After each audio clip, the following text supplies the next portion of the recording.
کیا نام ہے شجاع الدین، وہ کیا ہے اس وقت جو ہے تنظیم کا سربراہ ہے، وہ تو تفسیر میں کتاب لکھ کر کے سارے شیعوں کے حوالے دے رہا ہے، پورا جو ہنگامہ مچا دیا۔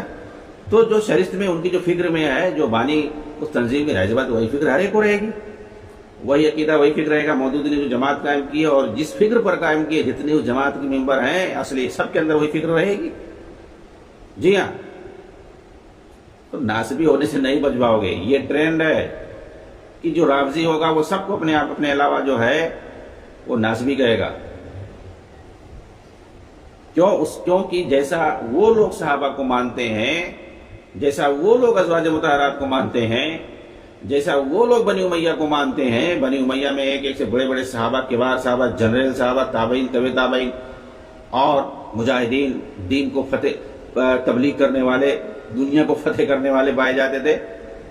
ان کی تعریفیں کرتے رہ جاؤ، تمہارا وقت نہیں ختم ہوگا، سمجھ رہے ہیں؟ تو وہ تعریف کے قابل مورخین نے جو ان کی تعریفیں کی ہیں بنی امیہ کی، آج تمہارے برا بھلا کہنے سے وہ غلط ہو جائیں گے کیا؟ انہوں نے جو دین کی خدمت کی ہے اور دین اسلام کو جو صحیح انداز میں کتاب و سنت کو پوری دنیا میں پہنچایا ہے، تبلیغ کے ذریعے، تلوار کے ذریعے سے، آج تک کوئی نہیں کچھ کر پائے گا۔ انہوں نے جہاد بھی کیا، انہوں نے تبلیغ بھی کی، اور انہوں نے توحید کی تبلیغ کی، توحید کو پوری دنیا میں عام کیا، اسلامی کلچر کو، عربی کلچر کو پوری دنیا میں پہنچایا ہے۔ کون ایسا ہے؟ آج تک کوئی خلافت قائم ہوئی ہے بنی امیہ کے بعد؟ بنی امیہ کے بعد کی بات کہہ رہا ہوں، کوئی ایسی خلافت نہیں قائم ہوئی ہے۔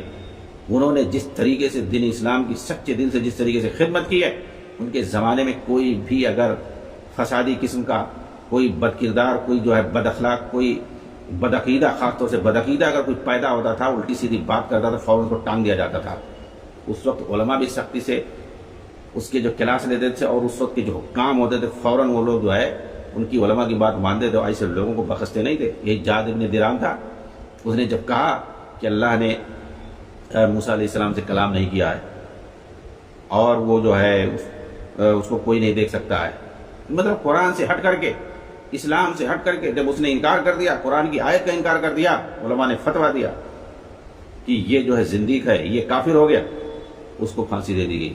جی ہاں، بنو امیہ کے زمانے میں کوئی خارجی پنپ نہیں سکتا تھا، کوئی جامی اور کوئی منکر، قرآن حدیث کا انکار کرنے والا، کوئی رافضی ہو، کوئی خارجی ہو، یا کوئی جو ہے قدری ہو، انکار تقدیر کرنے والا، تقدیر کا انکار کرنے والا، یا صفات کا انکار کرنے والا، ادھر ادھر چیدہ پائے جاتے تھے، لیکن ان کو پیچیدہ کر دیا جاتا تھا، ان کو پیچ ٹائٹ کر دیا جاتا تھا۔